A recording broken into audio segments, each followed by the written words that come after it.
Novel karya Syukri Muhammad Syukri. Adi kembali merebahkan badan di atas bale-bale. Dia terlihat sangat lelah. Kalau benar, operasiku akan berjalan lebih mudah. Nanti kuajak Punraman mengobrol, Adi pasti sungkan tidur lebih cepat. Pada saatnya, Adi akan menguap, kami akan dipersilahkan tidur oleh Punraman. Sebuah kebetulan yang sangat strategis, pucuk dicinta ulam pun tiba. Kulayangkan pandangan ke dapur, wajah Rani belum terlihat, hanya bibir melah sedang menanak nasi. Meski sudah paruh baya, dia masih tetap cantik, langsing dan energik. Sebuah bukti ketelatenan merawat diri dan berdandan. Benar seperti kata Adi, dia memang seorang perfeksionis.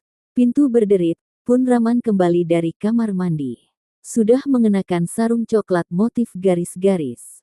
Dengan bertelanjang dada, dia bergegas naik anak tangga menuju ke kamar utama. Disusul Adi menuju ke kamar mandi.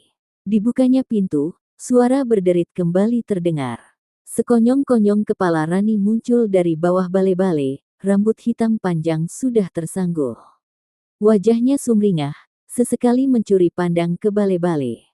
Tangannya mengangkat ember berisi sisik, perut dan sirip ikan.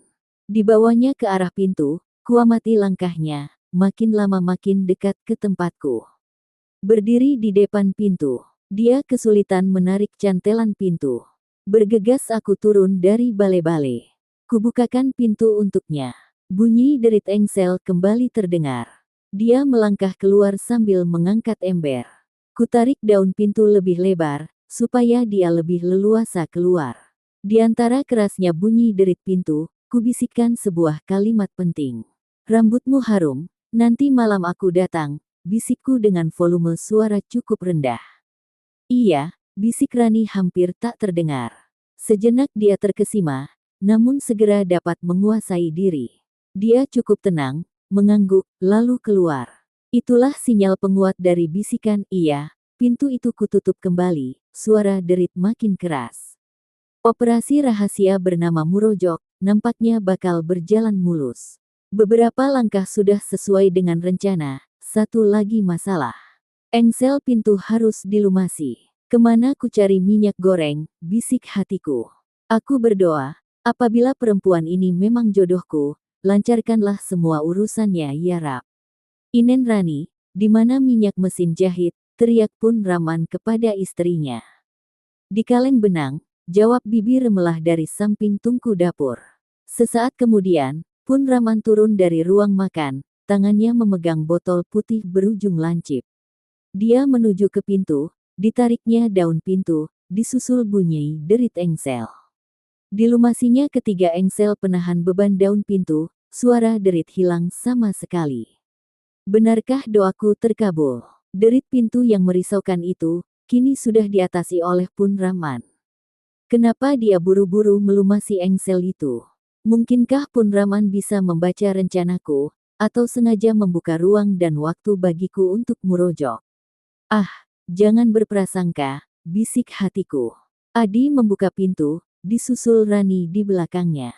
Rani bergegas menuju tungku dapur tanpa memalingkan wajahnya kepadaku. Kusadari, dia sedang mengendalikan perasaan, berusaha tampil datar seolah-olah tidak ada kejadian apapun. Lalu aku pun beranjak ke kamar mandi. Guyuran air pancuran seperti memijat-mijat punggungku, dingin, tetapi lebih hangat dari air pancuran di buntul Dedecer. Debu dan sisa keringat di tubuhku hanyut digerus air jernih, tubuhku segar seperti baru bangun tidur. Selesai mandi, aku tidak langsung kembali ke ruang dapur, tapi mengamati medan dan keadaan rumah Punraman. Mencari celah menguntungkan, dan penghambat operasi. Di bawah kolong kamar Rani, ada tumpukan kayu bakar. Bila tersenggol sedikit, kayu itu akan berserakan. Pasti menimbulkan suara gaduh. Apabila itu terjadi, dipastikan kehadiranku nanti malam akan diketahui oleh semua penghuni rumah. Ujungnya malapetaka.